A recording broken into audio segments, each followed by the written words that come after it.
ప్రియ దేవుని బిడ్డలారా, బైబిల్ గ్రంథంలో ధ్యానము అనే మాట మనం వింటూ ఉంటాం. ధ్యానం తెలుగులో ధ్యానము, ఇంగ్లీష్లో మెడిటేషన్.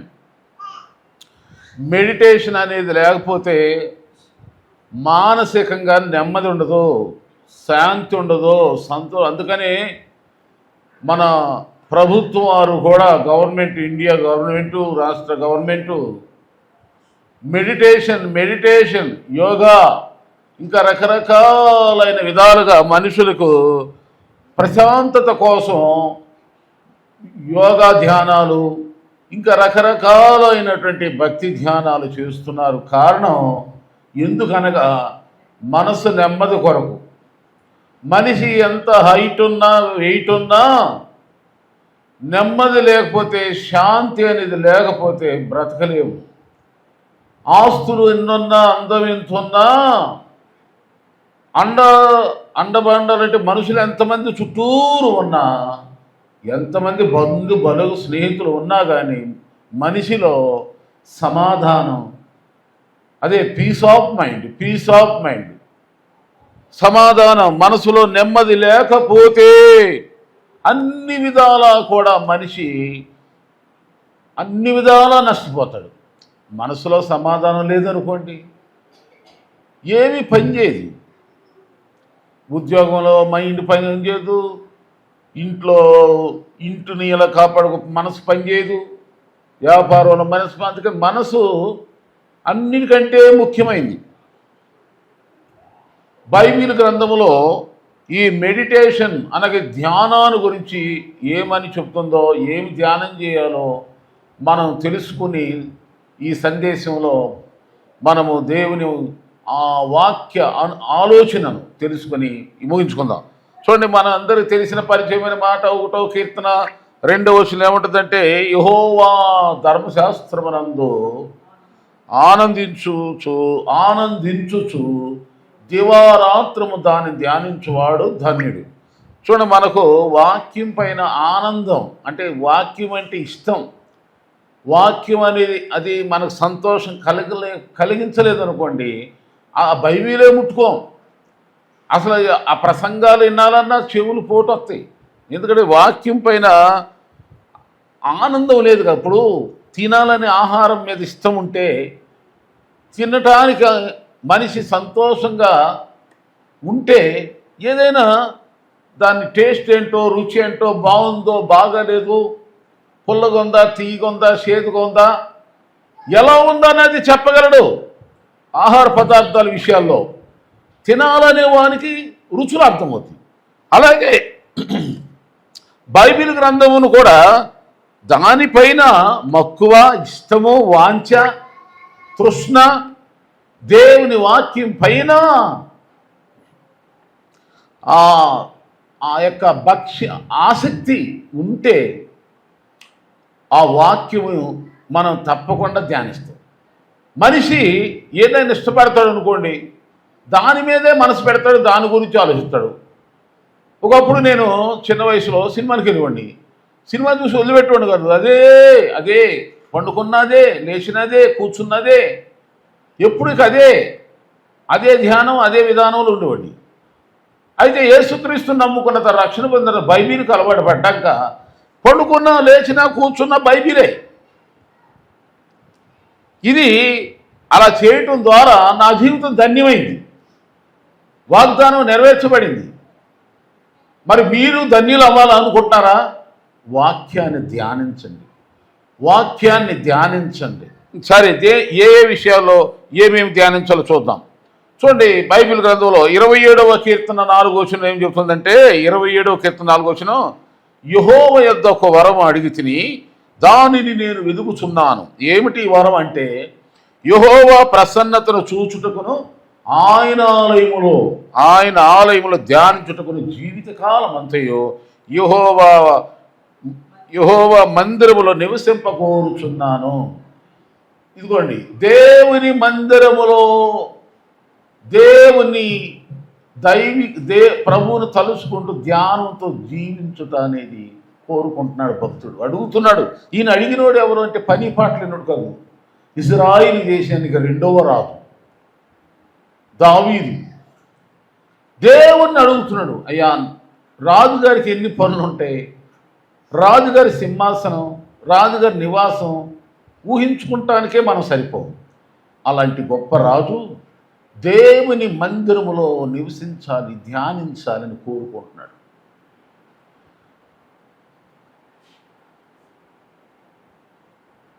కనుక లోకములో ఉన్నప్పుడు ఎప్పుడు సినిమాకి వెళ్ళాలా, ఎప్పుడు ఫంక్షన్కి వెళ్ళాలా, ఎప్పుడు స్నేహితులు కలుసుకోవాలా, ఎప్పుడు బంధువుల ఇంటికి వెళ్ళాలా, ఎప్పుడు అది చేయాలా, ఇది తినాలా, అది అని ఇవి అవి ఇహలోక పరమైనటువంటి ధ్యానాలు, ఆలోచనలు, విచారాలు, చింతలతో మనిషి జీవితం.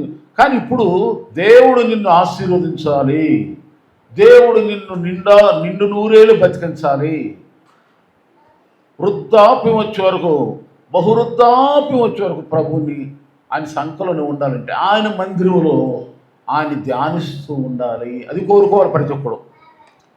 దేవుని బిడ్డలారా, దేవుని మందిరములో ధ్యానం. తర్వాత ఇంకా చూడండి, 39వ కీర్తన 3వ వచనంలో మనం ఇలా చూస్తున్నాం. 39వ కీర్తన 3వ వచనంలో ఇలా చూస్తున్నాం. నా గుండె నాలో మండుచుండెను, నేను ధ్యానించుచుండగా నా గుండె నాలో మండుచుండెను, నేను ధ్యానించుచుండగా మంట పుట్టెను.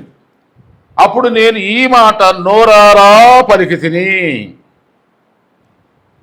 ఇక దేనికోసము ఈ మాట అంటే, పైన చదివితే నా నాలుగుతో పాపం చేయకూడనట్లు నా మార్గాలు జాగ్రత్తగా చూసుకుంటాను, భక్తిహీనులు నా ఎదుట ఉన్నప్పుడు నా నోటికి చిక్కము ఉంచుకుందని అనుకోండి. అది భక్తిహీనులకు దేవుడు అర్థం కాడు, జరగబోయేది అర్థం కాదు, జరిగేది అసలు అర్థం కాదు. నోటికి ఏది వస్తే అది వాగేస్తారు, గర్వపు మాటలు మాట్లాడతారు. ఇంక కీర్తనంతా ఛాదిస్తే ఈ మనం చదివినటువంటి 3వ కీర్తనలో, అది ఈ 39వ కీర్తన 3వ వచనంలో, 39వ కీర్తన 3వ వచనంలో ఏమని చూస్తున్నామంటే, మనం చదివిన ఈ వచనం నా గుండె నాలో మండుచుండెను, తర్వాత నేను ధ్యానించుచుండగా మంట పుట్టెను. అప్పుడు నేను ఈ మాట నోరారా. ఇక్కడ 2 మంటలు కనబడుతున్నాయి, 2 మంటలు కనబడుతున్నాయి ఇక్కడ. చూడండి, ఇహలోకపరమైన మనుషులు భక్తిహీనుల మాటలు మనకు మంట కలిగిస్తాయి, బాధ కలిగిస్తాయి, వేదన కలిగిస్తాయి. అంటే కోపాన్ని రగిలిస్తాయి, కోపాగ్ని, రోషాగ్ని ఆ తట్టుకోలేక. చూడండి, చాలా చోట్ల చూస్తూ ఉంటాం. ఒక న్యూస్లో నేను చూశాను, టీ ఇద్దరు స్నేహితులు టీ తాగారు. ఆ టీకి పైసలు ఇవ్వమన్నాడు స్నేహితుడిని ఒకడిని. అతను అన్నాడు, నా దగ్గర లేవు, నువ్వు ఇవ్వు అన్నాడు. ఒక చాయ్ పైసలు లేవంటావరా అని కోపం వచ్చేసి అక్కడే హత్య చేశాడు. స్నేహితులు చంపుకున్నారు. ఇక్కడ గమనించండి, మనము ఎంత కోపం వలన మనుషులు ఎంత పాపం చేస్తారు చూడండి. అందుకే నీ నోటితో పాపం చేయటానికి అవకాశం ఇవ్వక, నోటి పాపం ద్వారా ఏమి రాదు. దేవుడు మాట్లాడితే విలువ ఉంది, కానీ మనుషు మాటకు ద్వారా ఏముంది విలువ? అందుకే నోటితో ఏదైనా మాట్లాడితే రుచికరమైన మాటలు, దయగల మాటలు, ప్రేమగల మాటలు, అలాగే ఎదుటివారు ఇష్టపడి ముద్దు పెట్టుకునేటువంటి ఆ రుచికరమైన మాటలు మాట్లాడాలి. కానీ మనము ఈ భక్తిహీనుల వలె, దేవుడు లేని వారి వలె, వాక్యం లేని వారి వలె, ఆత్మ లేని వారి వలె, ప్రార్థన లేని వారి వలె ఇష్టానుసారంగా మాట్లాడుకోవడంతో ఉండాలి నోటి పాపం. అది ఇక్కడ 2 మంటలు వస్తాయి చూడండి. లోకంలో మనుషులు, భక్తిహీనులైన మనుషులు మన శోధించి వేధించి ఎవరు మాట్లాడుతుంటే పది కోపం వస్తుంది, అది ఒక మంట. ఆ మంట తగ్గించుకోవటానికి ఏం చేయాలి? మనం దేవుని వాక్యాన్ని ధ్యానించుచు ఇంకో మంట వస్తుంది, అదే పరిశుద్ధాత్మ. ఈ మంట ద్వారానే ఆర్పమని బైబిల్ చెబుతుంది. ఇక్కడ నాలుక అగ్నియే, దాన్ని వశపరుచుకున్నట్టు దాన్ని లోపరుచుకుని ఎవరి వల్ల? ప్రపంచంలో ఎవరి వల్ల కాదు, ఒక్క దేవుని బిడ్డ వల్లే అవుతుంది. అందుకని యేసుక్రీస్తు ప్రభువు నీ మాట అవునంటే అవును, కాదంటే కాదు. విస్తారమైన మాటల వలన దోషం ఉండక మానదు కనుక మాట్లాడే ద్వారా ఏమీ రాదు అని తెలుసుకుని దేవుని వాక్యాన్ని ధ్యానిస్తుంటే మనల్ని ఎవరైనా అన్యాయంగా అన్నా, కోపంతో అన్నా, ద్వేషంతో అన్నా, అసూయతో అన్నా వాళ్ళ సంగతి దేవుడు చూసుకుంటాడు. కింద వరకు చదువుకుంటూ వెళ్తే అసలు వాళ్ళ ఆయువు ఎంతో వాళ్ళకి తెలియదు, మాట్లాడే వాళ్ళ ఆయువు ఎంతో, అసలు తెల్లారి వరకు బతుకుతారో సత్తారో కూడా వాళ్ళకి తెలియదు. అలాంటి మనుషులు మట్టోళ్ళు ఉండి భయంకరమైన మాటలు మాట్లాడతారు. ఆ మాటల ద్వారా దోషం అంటుకుంటుంది. మాటలే కదా, ఏదో తిట్టే కదా, ఏదో అనేసాను కదా అని తుడుచుకోవద్దు. మూతి పగలగొడతాడు దేవుడు, పళ్ళు ఓడగొడతాడు. నోటుకు వచ్చినట్టు మాట్లాడి ప్రతి ఒక్కరికి ఇది ఒక అలవాటు అయిపోయింది. సారీ కనుక అలా మాట్లాడు. నోరు జారనేలా, మాట జారనేలా, ఈపి పగలనేలా అని అంటారు ఒక పెద్దోడు. అందుకని మాట్లాడొద్దు. నువ్వు మాట్లాడినా దేవుని మహిమకార్థంగా మాట్లాడుతాను నేర్చుకో. ధ్యానించు. ఇతరులు మంట అవి ఇవి ఇతరుల మాటలు, వాళ్ళ మాటలు, వీళ్ళ మాటలు, మనల్ని ద్వేషించేవారి మాటలు, హింసించేవారి మాటలు, భక్తిహీనమైనటువంటి మాటలు, అసూయపరుల మాటలు మనల్ని ఎంతో బాధ కలిగెత్తి, వేదన కలిగెత్తి, అగ్ని మంటల మండుతో ఆ మంట ద్వారా మనకు శాంతి సంతోషం ఉండకుండా పోతుంది. అలాంటి సమయంలో లేఖనాలు తీసుకో, బైబిల్ తీసుకో, దేవుని దగ్గర ధ్యానించు. ఈ దైవికమైన ఆత్మ మంట, పరిశుద్ధాత్మ దేవుని మంట ఈ భూ సంబంధమైనటువంటి మనుషుల ద్వారా వచ్చేటువంటి ఈ మంటలన్నీ కూడా ఆర్పివేసి నీకు సమాధానం, శాంతిని మనకు దయచేస్తుంది. ఇదే కనుక ఇంకా మనము ఇంకొక మాట చదువుకుందాం. దేవుని యొక్క వాక్యములో ఇంకా మనం ఏమేమి చూస్తామంటే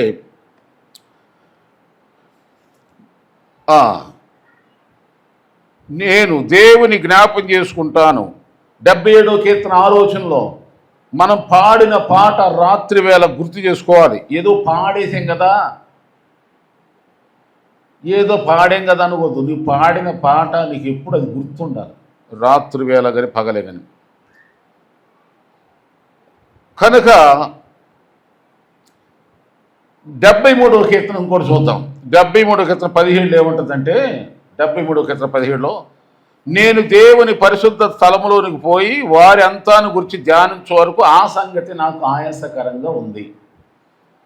నేను దేవుని పరిశుద్ధ స్థలములోనికి వెళ్ళిపోయి వారి అంతాను గురించి ధ్యానించే వరకు ఆ సంగతి నాకు ఆయాసకరంగా ఉంది. మళ్ళీ ఇక్కడ 73వ కీర్తన 10 అంతా మనం చదువుకుంటే భక్తిహీనుల గురించి వస్తుంది. ఇక్కడ భక్తిహీను వాళ్ళ యొక్క క్రియలు, వాళ్ళ అలంకారం, వాళ్ళ గర్వం, వాళ్ళ యొక్క భయంకరమైనటువంటి ఆ యొక్క కఠినత్వం, ఆ ధనాన్ని చూసుకుని, డబ్బు చూసుకుని, బలాన్ని చూసుకుని, ఇహలోకపరమైనటువంటి వాటిని చూసుకుని అతిశయపడతారే, అలాంటి మూర్ఖులు, అలాంటి వాళ్ళ గురించి చాలా బాధపడతాడు భక్తుడు, చాలా ఆయాసపడతాడు, చాలా వేదన పడతాడు. కానీ దేవుని దగ్గరికి వెళ్తాడు. 17వ వచనం కండి మొదటి నుండి చదువుకుంటే 73వ కీర్తన అర్థమవుతుంది. ఇక ఈ భక్తిహీనులు, ధనవంతులు, ధన వృత్తి తీసుకుని సంపాదించుకునే వాళ్ళు, కోట్లు సంపాదించేసుకునే వాళ్ళు, బిల్డింగులు అవి కట్టుకుంటా ఇష్టం వచ్చిన సంపాదన చేసుకుంటా, నాకే తిరిగేలేదు, బెదిరేలేదు, నన్ను ఎవరు ఏం చేయగలరు అని అనుకుంటా బతుకుతారే, అలాంటి వాళ్ళ గురించి ధ్యానిస్తూ ఉంటుండగా ఆయనకి అర్థమైంది వాళ్ళను దేవుడంట అంచులో పెట్టాడంట, మరణపు అంచులో పెట్టాలి. కానీ అలా తెలియదు. అందుకని దైవ ధ్యానము మనుషుల్ని ధన్యం చేస్తుంది. దైవ ధ్యానం ఒక వచనం చదువుకుందాం. ఇంకా చాలా విషయాలు ఉన్నాయి. 119వ కీర్తనలో మనం చూస్తే 119వ కీర్తన 78వ వచనం, 119వ కీర్తన 78వ వచనం ఏమందంటే, నేను నీ ఉపదేశమును ధ్యానించుచున్నాను, గర్విష్ఠులు నా మీద అబద్ధములాడినందుకు వారే సిగ్గుపడుదురుగాక. ఈనండి, దేవుని వాక్యమును ధ్యానిస్తూ ఉంటే నీ మీద వచ్చిన గర్విష్ఠులు సిగ్గుపడతారు. అబద్ధాలు ఆడేవాళ్ళు సిగ్గుపడతారు. తర్వాత ఇక్కడ చూడండి, 119వ కీర్తన 99వ వచనం. 119వ కీర్తన 99లో ఏముందంటే, నీ శాసనములను నేను ధ్యానించుచున్నాను, కావున నా బోధకులందరికంటే నాకు విశేష జ్ఞానం కాదు. పెద్దోడు కంటే నీకు ఎవరైతే చదువులు చెప్పారో నీకు ఎవరైతే వాక్యం చెప్పి నిన్ను ఆత్మీయంగా పెంచారో వాళ్ళను మించిపోయిన తెలివి జ్ఞానం నీకు రావాలంటే లోకములో ఉన్న పెద్దలు, మేధావులు, శాస్త్రులు, పరిశీలన అంటే వాళ్ళు ఎంతోమంది తెలివైన వాళ్ళు ఉంటారు. వాళ్ళను మించిపోయిన తెలివి జ్ఞానం నీకు వాక్యమనే ధ్యానించుకుంటా ఉంటే దేవుడు నీకు విశేషమైన జ్ఞానాన్ని నీకు దేవుడిస్తాడు. కనుక మనము దేవుని క్రియలను ధ్యానించు, దేవుని క్రియలను ధ్యానించు.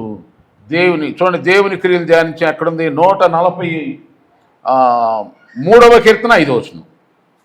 143వ కీర్తన 5వ వచనం ఏముందంటే, పూర్వదినమును జ్ఞాపకం చేసుకుంటున్నాను, నీ క్రియలన్నీ ధ్యానించుచున్నాను, నేను నీ చేతుల పని యోచించుచున్నాను. అది దేవుని క్రియలు, దేవుని కార్యాలు.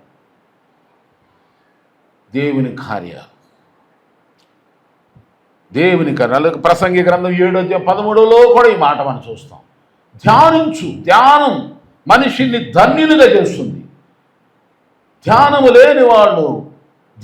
లేని వాళ్ళు ఏం చేస్తారో వాడికి అర్థం కాదు. ఎటు నడుస్తారో, ఏ నిర్ణయం తీసుకుంటారో, ఏమైపోతారో కూడా అర్థం కాదు. అందుకని దైవ ధ్యానం, లేఖనాల ధ్యానం, దేవుని క్రియల ధ్యానం, దేవుని మందిరములోకి వెళ్ళి దైవ ధ్యానం, ఈ ధ్యానాలు, ఆయన క్రియలు ధ్యానిస్తూ, ఆయన వాక్యాలు, ఆయన శాసనాలు ధ్యానిస్తూ దేవుని మందిరములో ధ్యానించు. అక్కడెక్కడ అంటే వ్యక్తిగతంగా దేవుడితో గడుపు. అప్పుడు దేవుడు నీ చుట్టుపక్కల ఉన్న వారి అంతమును గురించి చూడండి. దానియేలు ప్రజలు దేశాల గురించి ధ్యానించోడు దేవుని దగ్గర. అందుకే జరగబోయే విషయాన్ని దేవుడు దానియేలుకు తెలియపరిచి రాజుకు చెప్పినప్పుడు రాజు దానియేలుని బబులోను దేశానికి అధిపతిగా చేశాడు.